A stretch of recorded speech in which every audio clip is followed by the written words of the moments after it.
My family always favored my sister and denied my efforts and dreams, until a video exposed the cruel truth and left them speechless forever.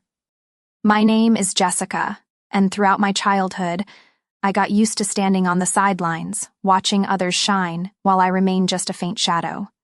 In my family, the spotlight was never mine. It always radiated around my sister Rachel, the one everyone called the star of the Moore family. From family gatherings to important holidays, all eyes were always on Rachel.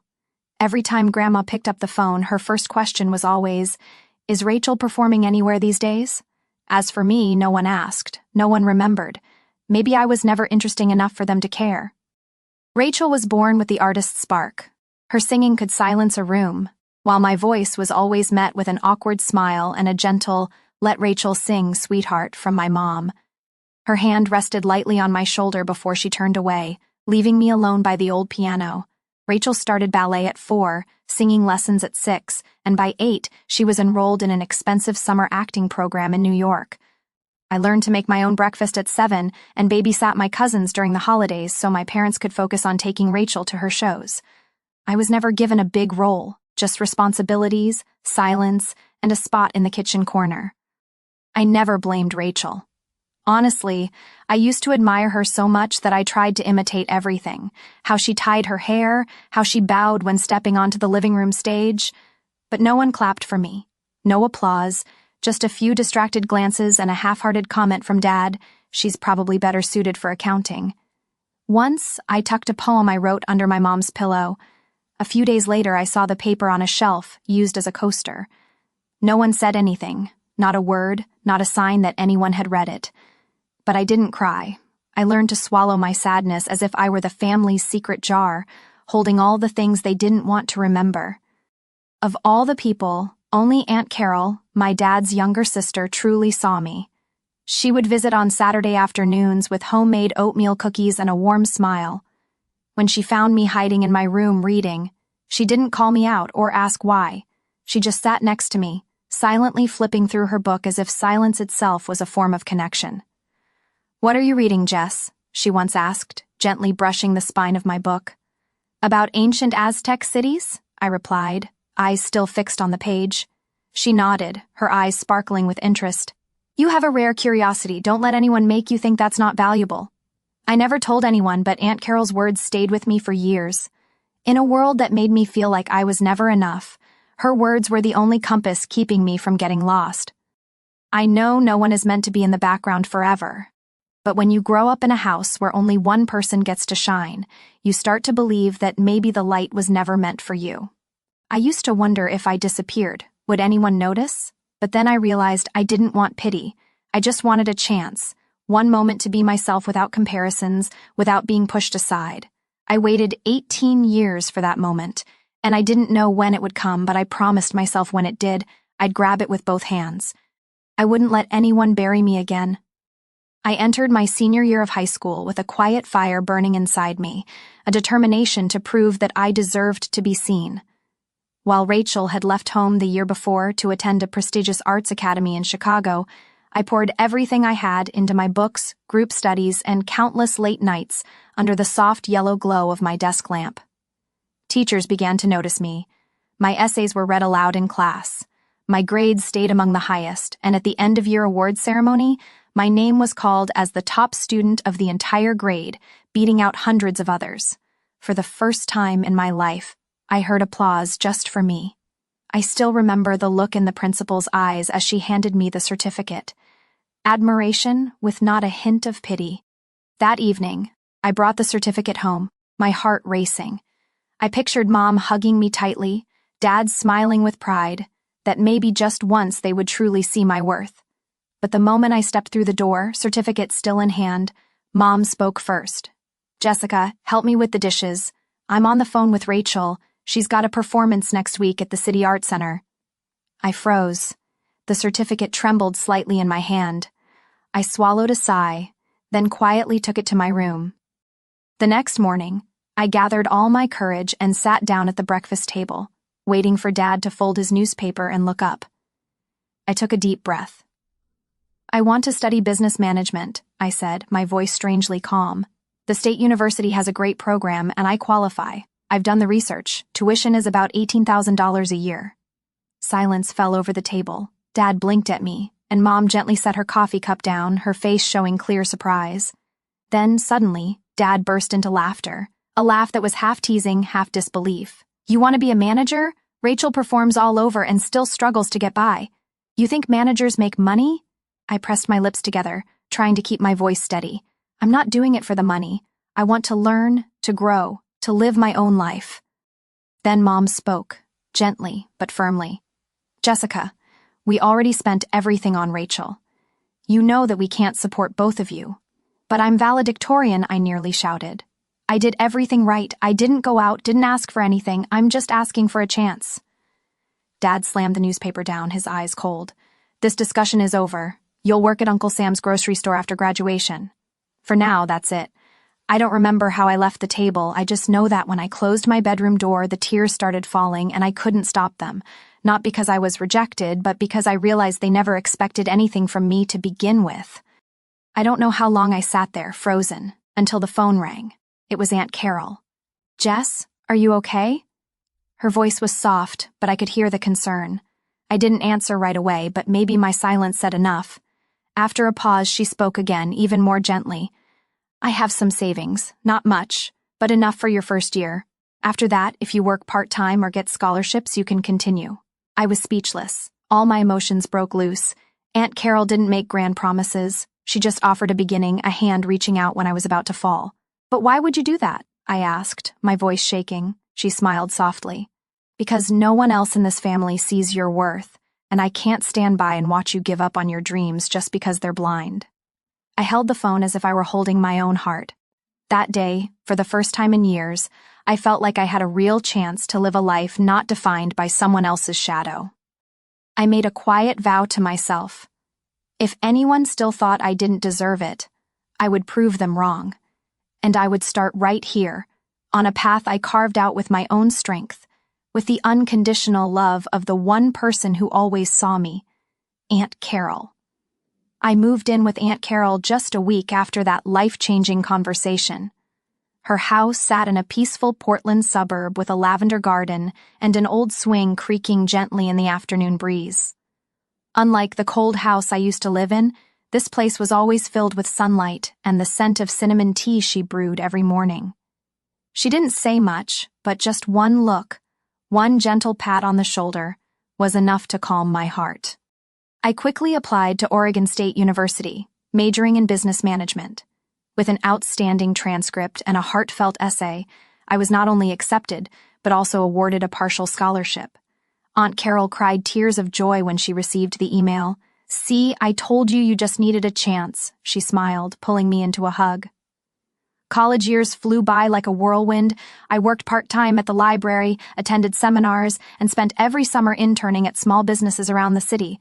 I learned how to stand on my own, from managing finances to writing resumes, interviewing, and building a professional network. There were times I was so exhausted I thought I'd collapse. But then I'd remember that night. The night I stood silently at the family dinner table holding my forgotten valedictorian certificate. And I knew I couldn't stop. 4 years later, I graduated with honors. During the ceremony, as I stood on stage receiving my diploma, I didn't look for my parents in the crowd. I only saw Aunt Carol standing there, her eyes glowing like the June sun. "You did it, Jessica," she whispered as I hugged her tightly. "Now go live your own life." Shortly after, I was hired as an assistant manager at a high-end restaurant chain called Willow and Ash, known for blending classic American flavors with modern European cuisine. I started in a small role, but I always volunteered for the tough tasks, took detailed notes, learned how to handle staffing, read financial reports, and patiently listened to customers. Within just 2 years, I was promoted to branch manager in downtown Seattle. It was a huge step, not just because of the salary, but because I had finally proven I could run an operation with over 50 employees. The day I signed the new contract, I sent my first message to my mother in years. I just got promoted to manager at Willow and Ash.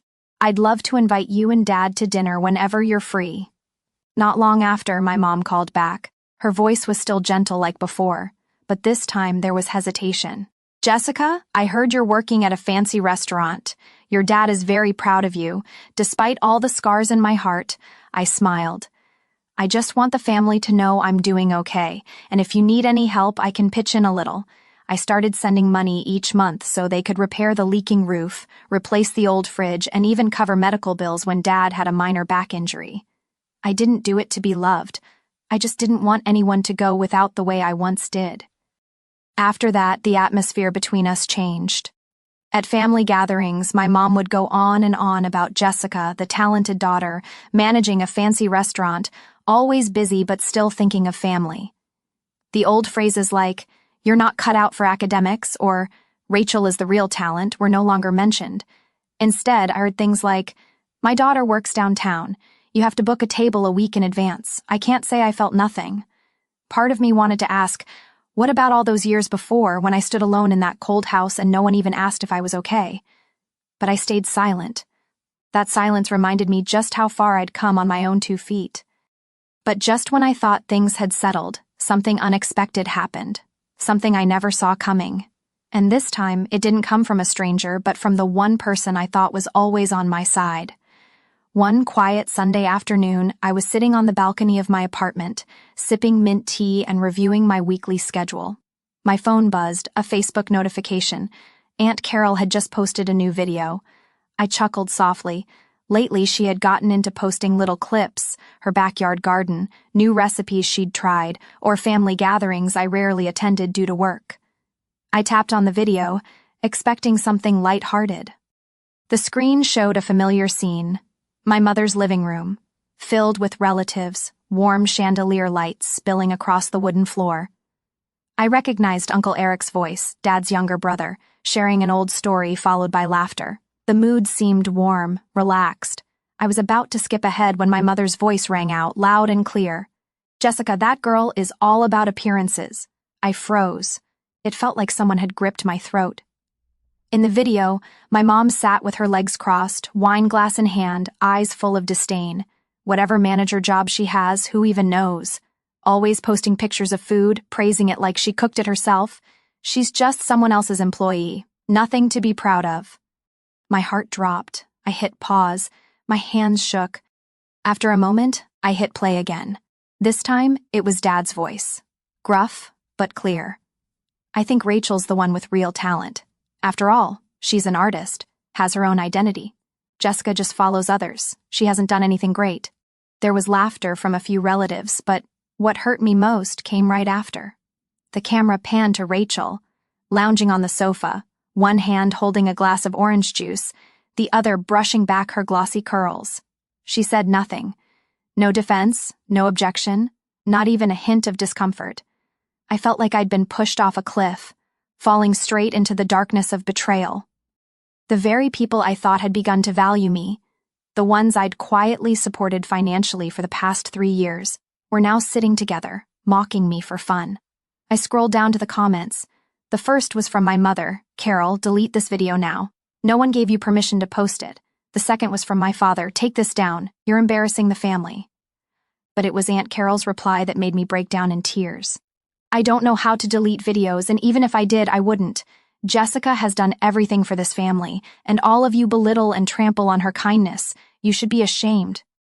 I set my phone down, sitting in silence as a gentle breeze passed over the roof. Inside me, a storm raged, a mix of heartbreak, disappointment, and a powerful awakening. That night, I called Aunt Carol. The moment I heard her say hello, I burst into tears. I saw the video, I choked out. I didn't think they were still like that. She sighed on the other end. "Jessica, they've always been like that. You just didn't see it because you've always tried so hard to be accepted. But some people, no matter what you do, will never be satisfied." "I thought they had changed," I whispered. "No, they were just using your success, and the moment they can't benefit anymore, they turn their backs." I stayed quiet for a long time. Then, finally, I spoke with a firmness I had never used when talking about my parents. "Auntie, I'm cutting ties. I can't keep living in this illusion. They have the right to say whatever they want, but I have the right not to let them into my life anymore." On the other end, she didn't say much, just a quiet whisper. "I'm always here, Jessica, no matter what you decide." I hung up, then replayed the video. Not to hurt myself again, but to remind myself of one thing: how far I had come and why I could never go back to a place where I was treated like I didn't matter. I was no longer the girl standing by the wall, silently watching her sister be praised. I was Jessica Moore, the one who wrote her own story. And starting today, I would live a life with no space for words that made me doubt myself. I woke up the next morning with a strange emptiness, like my heart had been cut out without a trace of blood. The Portland sky was gray, clouds drifting quietly past the window. I sat on my bed for a long time staring at my phone. Dozens of missed calls and messages from my mom, my dad, Uncle Eric, and a few other relatives filled the screen. Not a single message from Rachel. I tapped the message icon and typed just one short line: "I saw the video. I know what you think of me.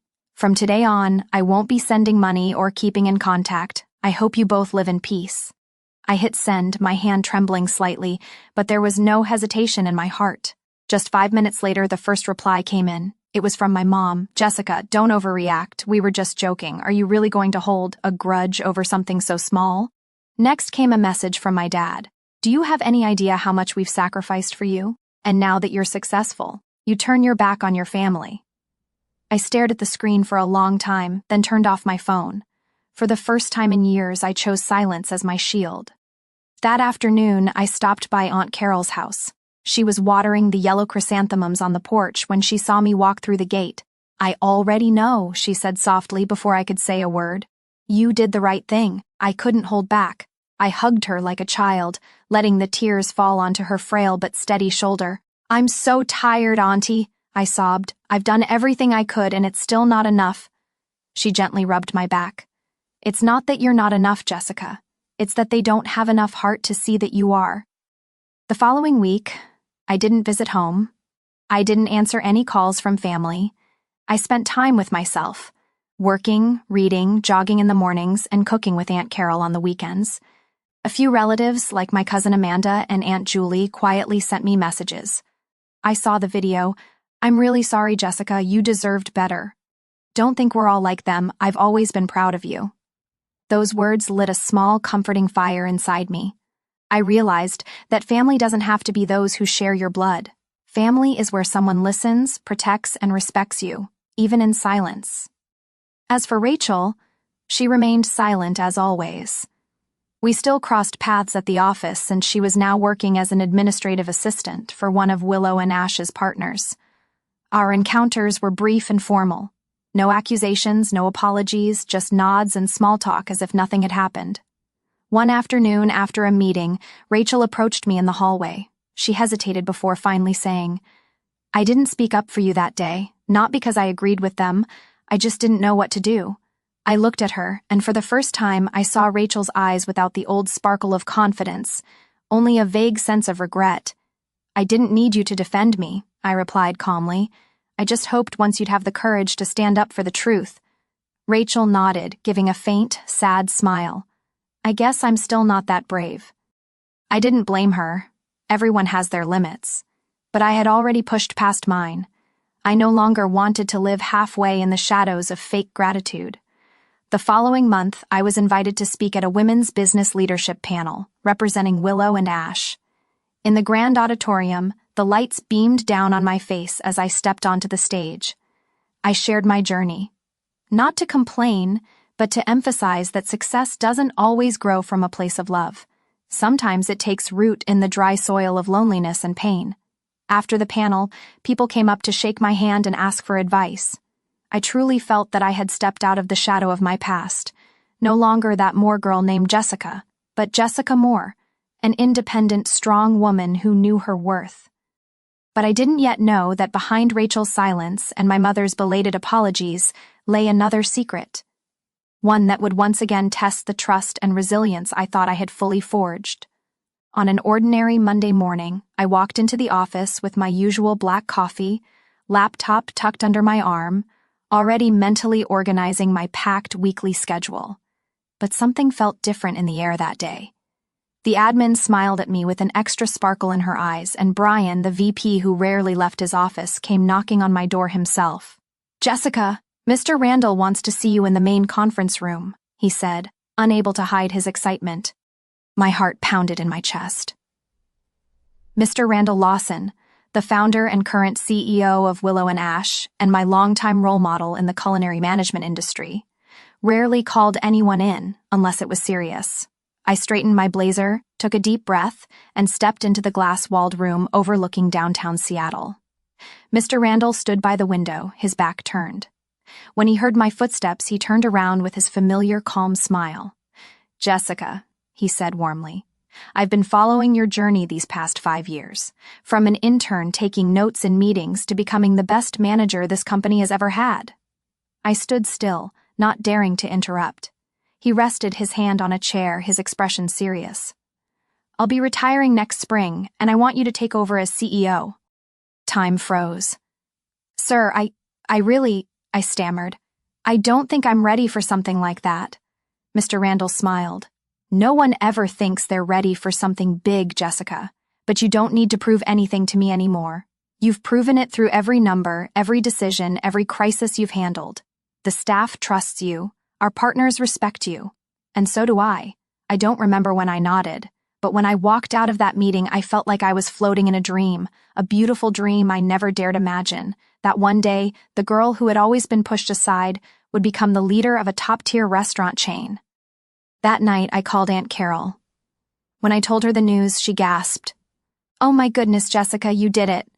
I broke down in tears, not from pressure or fear, but from relief. I no longer needed validation from my parents, no longer craved forced praise from my old family. All I needed was Aunt Carol's firm handshake, Mr. Randall's trusting eyes, and the years I had poured into a dream only I truly understood. This success wasn't luck. It was proof that I had chosen the right path. A few days later, I received a handwritten letter, rare in the age of emails and texts. It was from Rachel. "Jessica, I don't know where to begin. I've been silent for too long, and that's hurt you more than anything I could have said. I just read the article about your appointment as CEO. I'm happy for you. You deserve it more than anyone. I know there's a lot of hurt between us, but if someday you ever want to talk, I'm here. Not to explain, just to listen. Rachel." I folded the letter, a soft sadness washing over me. Maybe Rachel wasn't a bad person. Maybe she had just grown up in a world that made her forget fairness should be protected too. I responded to her letter, not out of anger, but because I'm still learning how to forgive the right way. Not to mend a broken family, but to free myself from unnecessary weight. A few weeks later, I officially took my seat in the CEO's office. From the 23rd floor window, I looked out over the glowing city, quietly grateful for everything that had happened, even the hurt, because those very wounds taught me how to rise, how to choose, and how never to let others define my worth. I am Jessica Moore, no longer a shadow, no longer someone on the sidelines, but a woman who writes her own story with her own hands, strength, and the unconditional love she received from the one person who truly believed in her when the world turned away, Aunt Carol. Looking back, I understand now that not everyone will see your true value, and that's okay. I used to crave validation from the people closest to me, but I've learned that the most meaningful recognition comes from within, and from those who love you genuinely. I was once someone else's shadow, but now I walk in my own light. Success isn't just about reaching the top. It's about knowing you're worthy of everything you've earned.